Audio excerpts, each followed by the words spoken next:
La première question qu'on doit se poser pour faire un bilan, en fait, c'est comment est-ce que s'est passé mon trimestre? Guys, ça fait 3 mois. L'année est en train de passer. En fait, j'ai l'impression que chaque année, les mois passent de plus en plus vite. Demain, on sera en avril. C'est juste une dinguerie, en fait.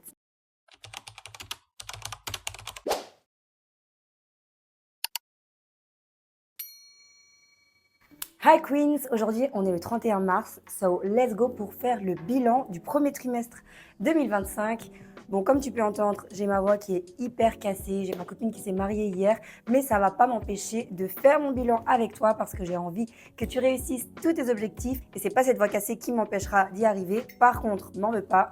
Je vais boire un petit peu de thé en même temps pour fluidifier ma voix et pour aider tes oreilles à pouvoir tenir jusqu'au bout de la vidéo. Si tu regardes cette vidéo, certainement c'est que tu as des objectifs, tu as des choses que tu veux accomplir et normalement, le fait qu'on soit demain en avril doit vraiment te booster à aller plus vite parce que cette année, tu as décidé, et moi aussi, de ne pas faire comme les autres années et en 2025, on accomplit tout ce qu'on doit faire en 2025 et on passe à un autre chapitre en 2026. Ça, c'est clair. Le but de ce bilan, c'est de faire une évaluation globale de tout ce qui s'est passé et de retourner sur nos objectifs qu'on avait planifiés ensemble pour voir où est-ce qu'on en est maintenant et puis aussi planifier le deuxième trimestre parce qu'on part avec des nouveaux objectifs ou peut-être qu'on va reprendre certains objectifs par rapport à la vision annuelle. Pour pouvoir le faire, la première chose qu'on va faire ensemble, c'est reprendre donc notre guidebook qu'on avait rempli ensemble au mois de décembre, dans lequel se trouve toute la vision pour l'année 2025. Et je vais retourner sur la page où il y avait les objectifs de 2025 pour le premier trimestre pour voir où est-ce que j'en suis. C'est important pour pouvoir faire un bilan d'avoir déjà un plan. Si jamais tu n'as pas encore ton propre guidebook, tu peux télécharger gratuitement ta propre version grâce au lien qui est disponible dans la description de cette vidéo. Comme ça, tu pourras d'abord faire ta vision et ensuite tu pourras faire ton bilan. Parce que si tu n'as pas de vision, tu ne sais pas comment traquer tes résultats et tu ne sais pas évaluer pour voir s'il y a des choses à améliorer ou pas. Donc, si c'est ton cas, je te conseille plutôt d'arrêter cette vidéo maintenant, de prendre ton Vision Guidebook et ensuite seulement de faire ton bilan. Quand on a fait nos objectifs, ce qu'on avait fait, c'est que d'abord, on a identifié les objectifs, mais aussi, pour pouvoir être sûr d'y arriver, on avait défini des étapes qui nous permettaient d'accomplir nos objectifs.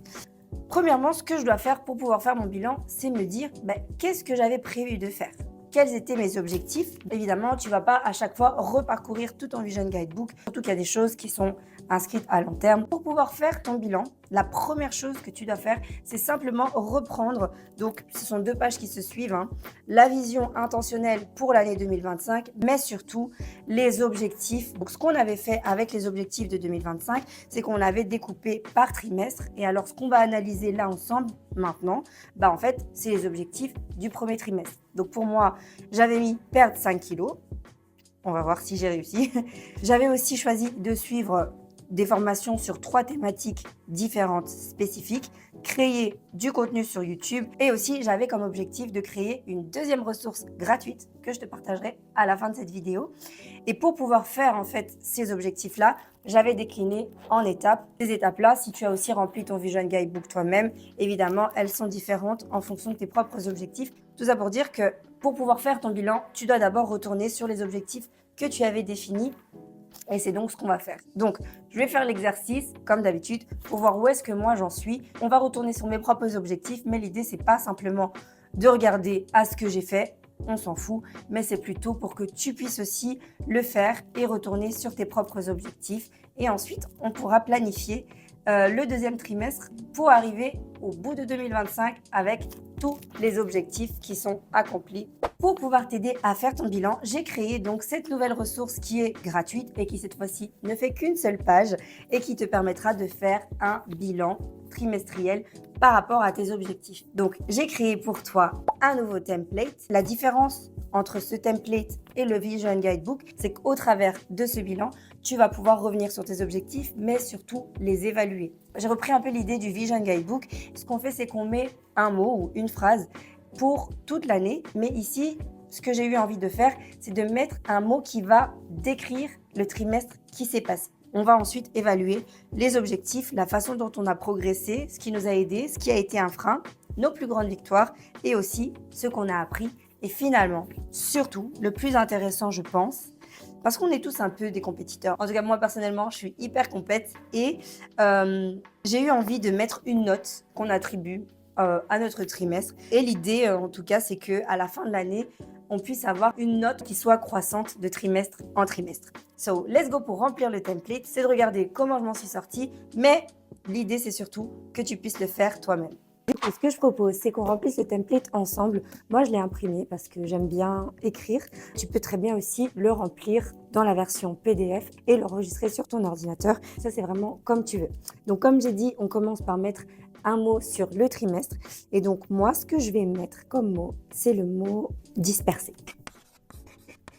Alors, c'est pas forcément péjoratif, mais c'est vrai que j'étais un peu éparpillée dans mes différentes activités. Par contre, j'ai appris de fou. J'ai vraiment appris plein de choses, que ce soit sur moi-même, mais aussi grâce aux formations que j'ai suivies. Mais j'étais quand même dispersée. Grâce à ce terme, en fait, je sais du coup que je dois être un peu plus focalisée sur chaque sphère de ma vie parce que j'ai beaucoup trop de sphères différentes et parfois c'est difficile de les scinder pour être concentrée sur une chose. Et ça, c'est vraiment le combat que j'ai avec ce fameux monotasking. Parfois, j'ai un peu du mal à le faire, mais je vais encore essayer. J'espère vraiment pouvoir y arriver parce que le but principal, c'est vraiment de diminuer ma charge mentale et c'est un peu compliqué quand on doit passer comme ça d'une sphère à l'autre. C'est pas vraiment agréable. Donc, le fait de dire disperser, ça va m'aider un peu à revenir à l'essentiel.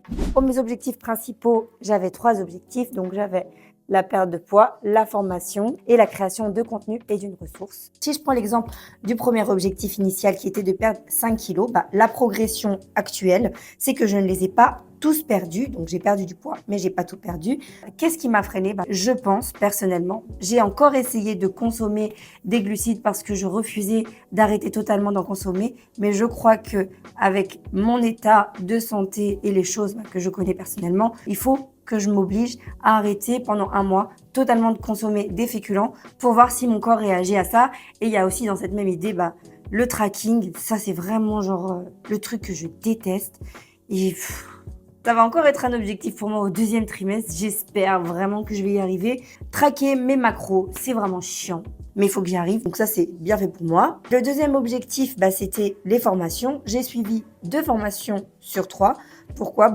Parce que j'avais trop d'activités en même temps et c'était difficile de dégager du temps pour ces formations-là qui prennent du coup beaucoup de temps que je n'avais pas.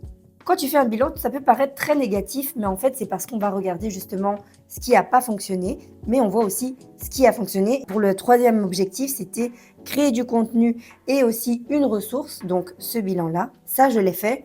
J'ai posté 3 vidéos sur YouTube et j'ai créé cette ressource. Donc, pour moi, c'était positif. Et à ce moment-là, ce que j'ai mis, ce qui m'a aidé, c'est mon vision board et aussi le guidebook. Pour ce que j'ai appris, ce que j'ai mis en fait, c'est que j'ai appris que mon téléphone, c'est clairement mon ennemi. J'ai aussi appris que les autres m'aident à me développer dans mes capacités. Donc, au plus je suis avec des personnes, au plus je réfléchis à comment je peux améliorer, à comment je peux aider, parce que les gens m'expliquent qu'ils ont des problèmes d'organisation. Ça me pousse en fait à me développer plus, mais ça me montre aussi qu'effectivement, c'est pas quelque chose qui est inné et que du coup, je dois travailler encore plus pour être une solution et pour pouvoir aider d'autres personnes à pouvoir être mieux organisées. Donc, ça me challenge un peu. Mais du coup, c'est bien parce que c'est au contact des autres que j'arrive à évaluer ça, en fait. Au niveau de la vie professionnelle, ça rejoint un peu ce que j'apprends sur les autres. J'identifie que j'ai une grande capacité en gestion et en organisation, que c'est en fait une compétence que j'avais pas forcément identifiée, mais qui, au fur et à mesure du temps, se met de plus en plus en lumière chez moi. Il me restait plus qu'à mettre une note de réussite. C'est pas négatif, mais quand même, dans l'idée de m'améliorer, j'essaye d'être le plus honnête et le plus proche de la réalité. Je crois qu'il y a moyen de faire vraiment mieux. Je me suis attribué la note de 6. La deuxième chose qu'il va falloir faire, c'est faire la planification du 2e trimestre pour pouvoir continuer en fait par rapport à la vision qu'on a pour toute l'année 2025. C'est important de planifier le 2e trimestre et c'est pour ça qu'on a commencé par le bilan.